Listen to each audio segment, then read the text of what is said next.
Selain dibawa ke Rumah Sakit Islam Jakarta Cempaka Putih, korban insiden ledakan di SMA Negeri 72 Jakarta juga dibawa ke Rumah Sakit Yarsi, tempat saya melaporkan. Total ada 20 pasien, namun per 10 November 3 pasien diperbolehkan pulang dan 17 pasien lainnya masih menjalani rawat inap di Rumah Sakit Yarsi. Tentunya insiden ledakan di SMAN 72 ini menjadi perhatian banyak pihak. Salah satunya adalah pengamat intelijen Indonesia. Dan berikut cuplikan dialog bersama dengan Wawan Purwanto. Ini seperti pesan khusus gitu karena dilakukannya pun di sekolah dan sekolahnya juga ada di kompleks TNI Angkatan Laut begitu. Pesan seperti apa maksudnya yang Anda dapatkan, yang tersirat begitu? Iya, tentu gini Mas, kalau kan jarang terjadi serangan di sekolah gitu.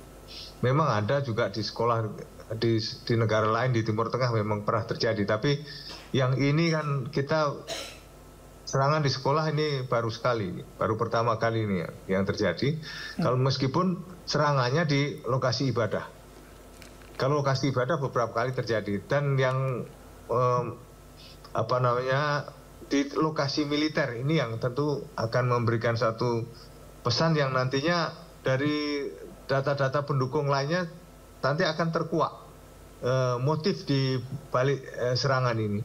Dan kita sekarang ingin juga memberikan satu pesan kepada saudara-saudara kita untuk mewaspadai gerak-gerik ataupun orang-orang sekitar, karena selama ini kan kita menganggap biasa-biasa saja, baik, kemudian niatnya juga ibadah, kan tidak dipahami kalau ternyata dia menyimpan sesuatu di dalam barang bawaannya ataupun juga di dalam hatinya yang kebetulan punya keinginan-keinginan lain. Oleh karenanya pada kesempatan yang akan datang tentu akan kita lebih mewaspadai diri untuk melihat situasi. Kalau misalnya ada sesuatu yang mencurigakan ataupun gerak-gerik yang tidak biasanya, kemudian kita juga awasi lewat kamera maupun kedatangan orang-orang yang tidak biasanya datang ke lokasi itu. Nah, untuk selanjutnya bisa lebih diperketat untuk pengawasannya. Demikian. Baik, untuk pengawasan itu apakah artinya juga ada kontrol atau restriction gitu ya terhadap, misalnya kalau dulu kan orang tidak boleh bawa tas ransel yang besar begitu ke tempat ibadah karena dulu bawa ransel ternyata isinya bom gitu. Apakah ke sekolah sekarang kemudian harus ada restriction seperti itu? Sebetulnya kalau anak-anak sekolah tampaknya sih ya mereka masih terukur lah, enggak seperti itu. Tapi kalau ada yang kebetulan memanfaatkan situasi yang biasa itu menjadi sesuatu yang dia manfaatkan untuk melakukan tujuan-tujuan yang negatif. Nah, ini yang perlu kita waspadai. Kalau misalnya anak-anak sekolah bawa hal-hal yang seperti seperti mereka pada bersiap mau sekolah seperti biasanya sih nggak apa-apa. Tapi kalau misalnya ada orang asing atau orang yang tidak umum gitu ya, yang datang ke situ, kemudian kita juga sering-sering kan menganggap ini biasa karena tempat ibadah itu memang terbuka dan kita selalu berpandangan bahwa paling niatnya juga ibadah gitu. Yeah. Tapi kadang-kadang kan dia memanfaatkan situasi di mana orang kebanyakan berpikir seperti itu, sehingga akhirnya dia kalau istilah Jawa itu barung sinang gitu, masuk melalui celah di mana situasi itu tidak dicurigai oleh orang. Makanya sekarang ada istilah RAE, reguler, alternatif, dan emergensi. Sasaran reguler mungkin agak susah untuk masuk misalnya. Dia cari alternatif. Kemudian alternatif tidak bisa, sasaran emergensi bisa di mana saja. Kita kewaspadaan ini perlu karena pada kenyataannya teror masih belum berakhir, meskipun kemarin sempat terjadi peredaan yang cukup lama dan dalam timing yang sangat signifikan.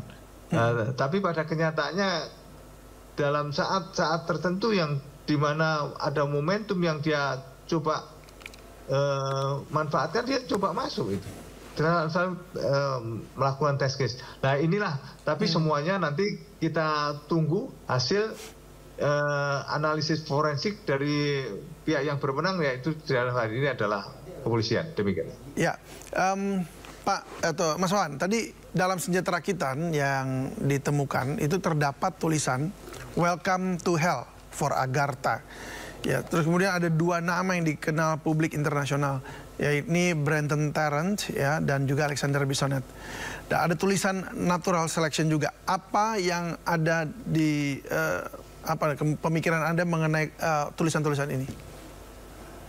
Ya, tulisan tentu mengandung pesan. Yang pesan itu tentu ada yang main ya di balik itu semua. Kalau kita selamat datang di neraka dan sebagainya, ini kan suatu juga ada tersirat di balik itu semua. Kita ingin semuanya ada pendalaman, kemudian juga nama yang tertera di situ tentu juga mengandung pesan tertentu yang coba kita akan cari. Kita akan link up-nya bisa dari mana saja ini, yang nanti akan ditelusuri secara lebih mendalam. Sebab ini sesuatu yang baru ya, memanfaatkan situasi di sebuah sekolah, dan sebuah sekolah itu di area militer. Oleh karenanya ini ada sesuatu yang bobotnya lebih di balik itu semua. Nah, ini yang perlu kita kaji secara mendalam, dan memang tidak semuanya bisa dibuka di publik ya. Yang mana nanti kita akan telisik lebih jauh, termasuk upaya-upaya penanggulangannya. Karena tentu kita akan juga mengkaitkan dengan berbagai kejadian-kejadian yang menyertai sebelumnya terkait dengan situasi-situasi keamanan yang terjadi. Demikian, Mas. Ya, mungkin sebagai informasi juga untuk Anda, ini Brenton Tarrant yang tertulis juga di situ, itu merupakan pelaku penembakan massal di 2 masjid di Selandia Baru pada tahun 2019 kalau Anda sempat ingat ya. Dan ada Alexander Bissonnette juga, pelaku penembakan masjid di Kanada pada tahun 2017 begitu. Maknanya apa nih? Apakah ini mereka karena seperti pembalasan begitu, atau malah justru terinspirasi begitu menurut Anda? Sebuah pesan atau ada sebuah peniruan bisa saja terjadi di mana saja. Karena mereka banyak kejadian di berbagai tempat yang ditiru oleh pihak-pihak tertentu untuk melakukan aksi. Oleh karenanya ini kan perlu pendalaman lebih jauh. Mengapa yang disasar di sini, mengapa di sekolah ini, dan mengapa di wilayah militer. Makanya nanti setelah ini kan sidik jari maupun juga jejak-jejak yang ada tentu sudah mulai tersimpan itu di lab forensik yang dilakukan oleh kepolisian. Dan nantinya tentu akan memberikan suatu informasi lebih yang lebih detail. Memang tidak semuanya akan dibuka karena takut pelakunya juga akan segera menghilangkan jejak ataupun. Tapi apakah ini indikasi awal proses radikalisasi individu, khususnya di pelajar begitu? Kalau pelajar terlibat di dalam ini pernah terjadi juga ya. Sebelumnya kan ada juga itu yang di Bogor waktu itu juga anak umur 18 tahun, pelajar juga kelas 3 SMA yang meledakkan dia di sebuah lokasi di Jakarta. Sebelumnya anak ini anak baik dan tidak di sekolah juga tidak aneh-aneh gitu ya. Tapi kan kita tidak tahu ketika sepulang sekolah dia berbaur dengan siapa, dia terpengaruh oleh siapa. Di situlah yang lantas kita coba upaya dalami, dan setelah nanti ketemu benang merah dari sidik jari maupun juga sejumlah temuan-temuan di lapangan lainnya, tentu nanti akan lebih terkuat lagi motif maupun juga siapa yang bermain di balik ini semua. Tapi kalau pesan tadi ada ditulis, berarti memang sengaja dia memberikan suatu tanda-tanda yang mengarah ke arah aksi teror. Ya, tentunya tampaknya mengarah ke situ. Jadi dia menyampaikan pesan yang ditulis di situ, ingin menyampaikan sesuatu kepada publik bahwa dia menggambarkan bahwa suasana sebelumnya yang terjadi di tempat lain, di negara lain itu bisa terjadi di negeri di Indonesia ini.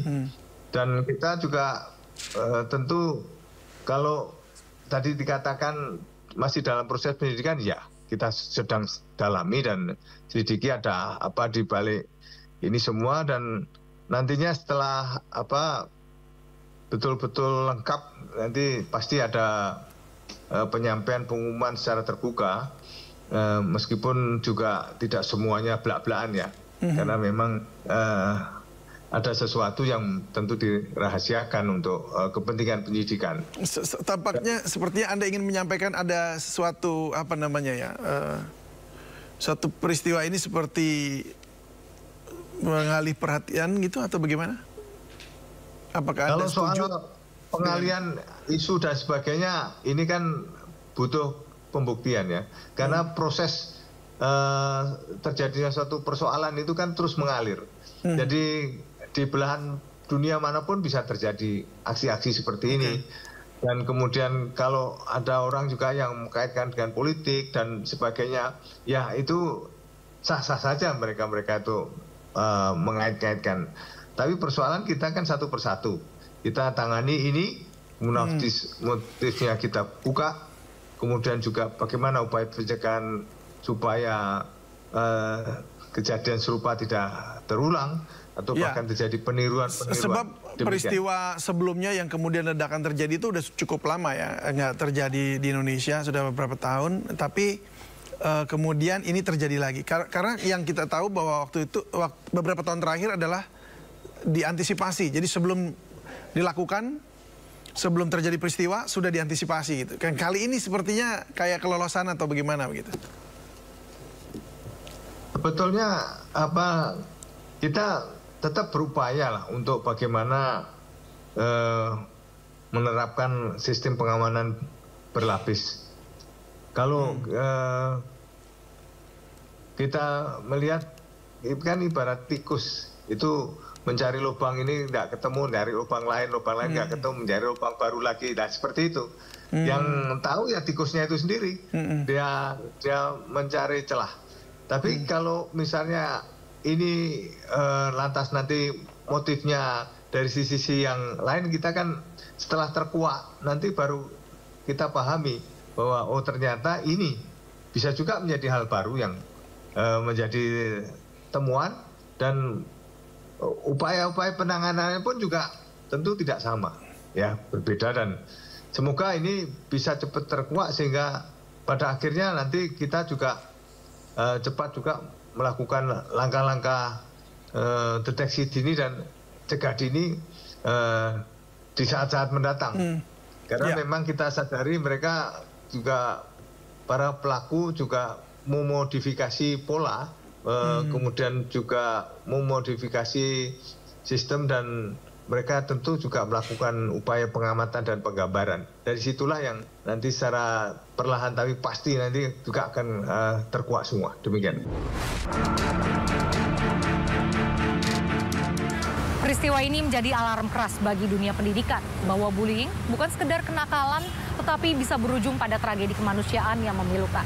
Sebuah tragedi yang seharusnya tidak terjadi di tempat di mana anak-anak semestinya belajar tentang nilai, bukan kekerasan. Semoga para korban segera pulih dan kasus ini harus menjadi titik balik bagi semua pihak, baik itu orang tua, sekolah, masyarakat, dan juga pemerintah untuk bisa lebih memahami dan menghentikan perundungan di lingkungan sekolah. Saya Raisa Nadia, demikian Inside Story.